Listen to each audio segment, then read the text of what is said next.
Pembatasan sosial berskala besar di DKI telah diberlakukan sejak tanggal 10 April kemarin. Kami menghimbau untuk masyarakat yang berada di wilayah DKI agar terus patuh dan disiplin mematuhi segala pedoman, segala aturan yang telah ditetapkan oleh Gubernur DKI. Kegiatan ini semata-mata untuk melindungi kita semua, melindungi seluruh masyarakat kita, dan upaya yang lebih kuat lagi untuk memutus rantai penularan COVID-19 ini. Kementerian Kesehatan juga sudah menyetujui permintaan dari Gubernur Provinsi Jawa Barat terkait dengan PSBB untuk wilayah Kota Depok, Kabupaten Bogor, Kota Bogor, Kabupaten Bekasi, Kota Bekasi. Dan Bapak Gubernur Jawa Barat pun telah menyampaikan pedoman-pedoman yang harus dipatuhi supaya penanggulangan COVID-19 lebih terintegrasi secara keseluruhan, baik antara wilayah kota kabupaten yang berada di dekat DKI, khususnya yang berada di Jawa Barat. Kemudian hari ini kami memproses juga pengajuan PSBB untuk wilayah Provinsi Banten, baik yang berada di Kota Tangerang, Kabupaten Tangerang, maupun Kota Tangerang Selatan. Kami berharap hari ini juga sudah bisa disetujui, sehingga maka klaster COVID-19 Jabodetabek bisa lebih terintegrasi, lebih bisa memudahkan kita di dalam pengendalian aspek epidemiologinya. Kita pahami bersama bahwa penyakit ini faktor pembawanya adalah manusia. Oleh karena itu aktivitas manusia harus betul-betul kita kendalikan. Pembatasan-pembatasan yang dilakukan ditujukan dalam rangka untuk mengendalikan itu, agar kontak dekat, transmisi lokal bisa kita kontrol dengan semaksimal mungkin supaya penyebaran ini bisa segera kita selesaikan bersama-sama. Oleh karena itu, seperti yang telah disampaikan oleh Gubernur Jawa Barat, bahwa pasokan logistik tersedia, sarana kesehatan tersedia, jaminan sosial tersedia, transportasi diatur dengan lebih baik lagi, dan bantuan langsung dipastikan sebagai bagian dari jejaring pengaman sosial telah kita sediakan dengan baik. Inilah yang menjadi kekuatan kita untuk bergotong royong bersama-sama menanggulangi permasalahan ini. Kegotong royongan kita diuji saat ini. Kepatuhan kita dan disiplin kita diuji saat ini. Kepedulian kita terhadap sesama pun juga diuji pada kali ini. Saudara-saudara sekalian, beberapa kebijakan telah dilakukan dan beberapa kinerja telah kita lakukan. Sampai dengan hari ini sudah lebih 27.000 orang yang kita periksa dengan menggunakan metode rapid, ulangi, dengan metode pemeriksaan PCR real time. Lebih dari 27.000 orang telah kita periksa dengan metode real time PCR. Ini menunjukkan bahwa kita memang secara serius akan mencari kasus positif yang berada di masyarakat, kasus positif terkonfirmasi.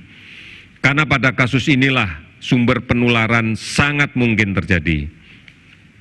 Dan sudah lebih dari 60 laboratorium kita aktifkan dengan kapasitas yang semakin kita tingkatkan untuk memeriksa spesimen yang kita ambil dari rumah sakit yang ada di seluruh Indonesia.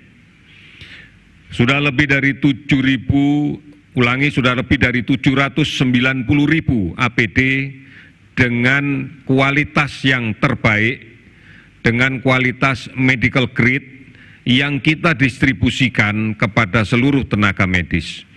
Oleh karena itu, penggunaan yang tepat, penggunaan yang benar sesuai dengan SOP menjadi penting untuk perlindungan secara maksimal kepada tenaga medis di berbagai fasilitas layanan kesehatan.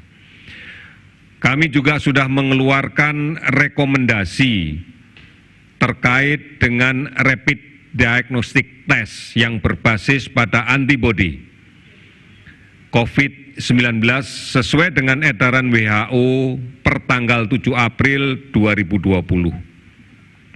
Ini yang menjadikan pedoman agar pelaksanaan rapid test antibodi bisa lebih terarah sebagai upaya untuk melaksanakan screening terhadap penderita COVID-19 yang berada di tengah masyarakat. Sekali lagi kami mengingatkan bahwa rapid test adalah perangkat yang kita gunakan untuk melaksanakan screening. Di antaranya adalah ditujukan sebagai kelengkapan untuk kontak tracing, untuk kontak dekat kasus terkonfirmasi positif. Yang kedua ditujukan kepada tenaga kesehatan yang merawat penderita COVID-19 untuk kita bisa mendeteksi secara dini dan secara cepat kemungkinan terinfeksinya tenaga kesehatan ini karena pekerjaannya dalam rangka merawat penderita COVID-19. Kemudian yang ketiga digunakan sebagai screening pada wilayah yang paling banyak kita temukan kasus positif, yang kita bagikan di semua fasilitas kesehatan di wilayah itu, dan kemudian kita akan mencoba untuk melakukan screening terhadap setiap kunjungan fasilitas kesehatan dengan gejala-gejala yang mengarah kepada COVID-19. Terima kasih dan penghargaan yang setinggi-tingginya atas partisipasi masyarakat dalam mendonasikan sebagian dari anggaran dananya untuk penanganan COVID ini. Tercatat sudah lebih dari 194,9 miliar yang terhimpun dan ini akan digunakan semaksimal mungkin untuk kegiatan penanggulangan COVID-19 ini.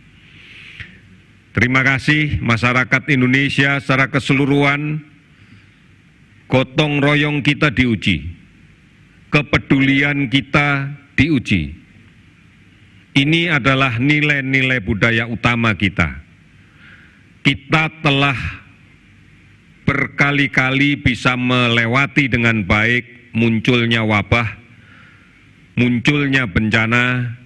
Oleh karena itu, mari sekali lagi keyakinan kita bahwa gotong royong, toleransi, kepedulian inilah yang menjadi budaya utama bangsa kita untuk menangani COVID ini. Mari kita tunjukkan kepada dunia bahwa dengan bersatu melawan COVID-19 pasti kita akan bisa selesaikan. Kita juga meminta agar saudara-saudara sekalian tidak begitu mudah untuk mempercayai berita, informasi yang tidak jelas asal-usulnya dan hanya berujung kepada kepanikan, ketakutan yang secara nyata ini akan berdampak pada imunitas kita di dalam menghadapi COVID ini. Oleh karena itu, setiap hari kami akan mengingatkan bahwa informasi, bahwa berita secara resmi selalu kita update dan selalu kita sampaikan ke masyarakat, baik melalui portal covid19.go.id, melalui hotline 119, melalui pesan WhatsApp di COVID-19 di 081133399000 atau di Halo Kemkes yang berada di 1500567 dan aplikasi-aplikasi online lainnya serta layanan telemedicine yang bisa diakses oleh semua masyarakat Indonesia dari manapun. Ini menjadi penting untuk kita pahami. Berikutnya, kami akan laporkan tentang update status kasus yang kita dapatkan. Kita bersyukur bahwa sampai dengan saat ini sudah ada lebih dari 359 orang yang sudah sembuh. Di DKI ada 142 pasien yang sudah sembuh. Jawa Timur ada 68 kasus yang sudah sembuh. Sulawesi Selatan 25 kasus yang sudah sembuh. Jawa Barat, Jawa Tengah, Bali sudah lebih dari 19 orang yang sembuh, sehingga totalnya ada 359 orang yang sudah sembuh. Ini sebuah optimisme kita bahwa COVID-19 bisa disembuhkan dengan baik. Kasus positif yang kita dapatkan per hari ini sebanyak 399 orang, sehingga totalnya menjadi 4.241 orang. Kasus sembuh seperti yang sudah kami sampaikan di awal 359 orang. Kasus meninggal ada penambahan 46 orang menjadi 373 orang. Saudara-saudara sekalian, mari kita yakini bahwa penyebaran masih terjadi. Ancaman kesehatan yang lain juga masih ada. Mari kita putuskan penularan dan pastikan jaga kesehatan. Lawan COVID-19, kita bisa berperan dan kita mampu berperan dengan baik. Lakukan apa yang menjadi tanggung jawab kita sekalian. Oleh karena itu, sekali lagi kami menghimbau patuhi dan disiplin untuk mencuci tangan, disiplin untuk menggunakan masker pada saat kita berada di luar rumah, disiplin menjaga jarak aman pada saat berkomunikasi dengan orang lain. Ini semuanya bisa kita lakukan dengan baik manakala kita patuh dan disiplin untuk tetap di rumah. Sekali lagi, patuh dan disiplin untuk tetap di rumah. Jangan melakukan perjalanan kemanapun termasuk ke kampung halaman pada kali ini. Resikonya sangat besar, bukan hanya untuk kita, tetapi juga untuk keluarga kita yang berada di kampung halaman. Oleh karena itu, mari kita lindungi. Saudara-saudara sekalian, lawan COVID dengan tingkatkan imunitas diri, makan bergizi, hati gembira, sabar dan tenang, istirahat cukup dan teratur, dan tidak panik. Jaga jarak, pakai masker, jangan menyentuh mata, hidung, mulut sebelum mencuci tangan, pakai sabun dengan air yang mengalir sampai bersih. Gotong royong dan bersatu untuk melawan COVID-19.